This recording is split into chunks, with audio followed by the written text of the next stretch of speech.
My name is Dominique Parmache, and today I will be presenting an Ignite talk on the Impossible Burger for my Biology 345 Human Ecology project.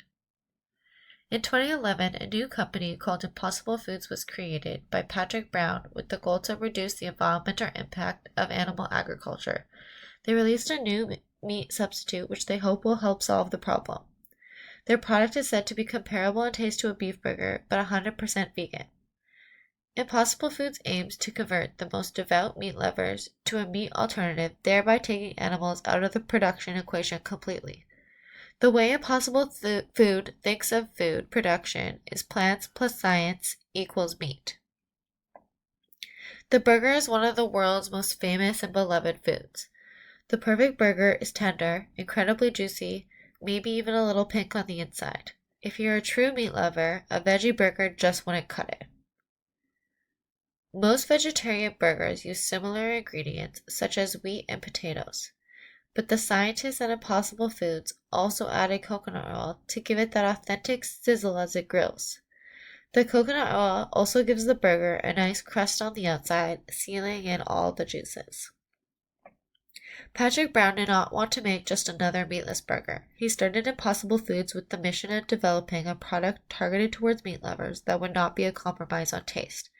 He started with the simple question, why does meat taste like meat? Animal meats have a high quantity of a chemical compound called heme. The scientists at Impossible Foods determined that heme is what gives red meat its distinctive texture and flavor. The added heme makes their burgers actually bleed, just like you see in a regular beef burger. A paper by Gerber et al. Looked at the environmental challenges of beef production at the global level. They examined how different aspects of beef production, as well as beef supply chains, are a major contributor to the environmental issues of climate change and land use. Beef supply chains are estimated to emit 2.9 gigatons of CO2 a year globally. This contributes to 40% of the total of all livestock gas emissions. There are 3 different production systems used around the world to raise beef, each contributing differently to the environment due to their difference in types of feed and land used. They are called grazing, mixed, which includes dairy and beef herds, and feedlots.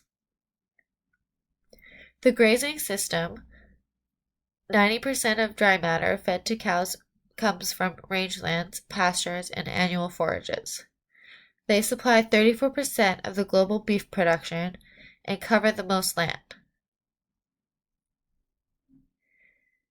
In mixed systems, they consist of dairy and beef herds.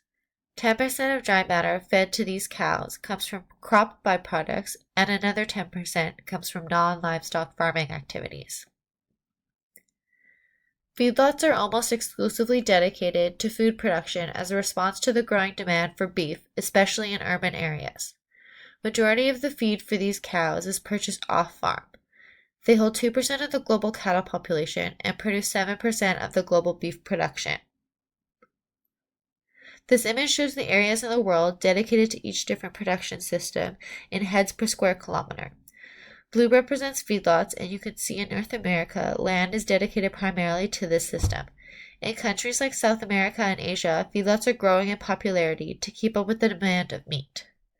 There are 1.3 billion cows on the planet, which seems like a lot, but when you look at the big picture, 1 cow supplies meat to 5 people.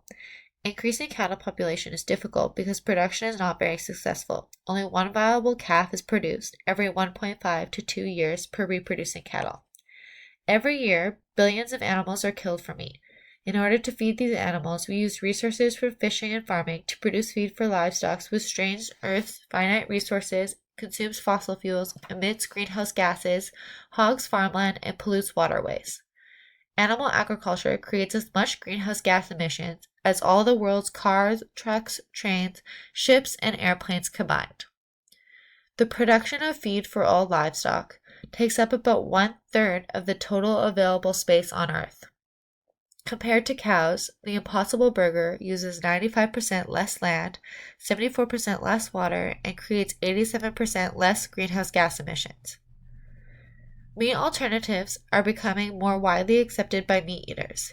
In the US, the sale of these products has increased by 18%, showing people are starting to understand the significance of the environmental impact of the beef industry. Impossible Foods claims that by making the switch to the Impossible Burger, you are saving 10 minutes worth of shower water, eliminating 18 miles worth of greenhouse gas emissions from driving a normal car, and liberating 75 square feet of land for wildlife. To conclude, I will leave you with a quote from the creator of Impossible Foods. "The cow is never going to get better at making meat. It was not optimized for beef. It did not evolve to be eaten. Our burger was. We're always getting better." Thank you.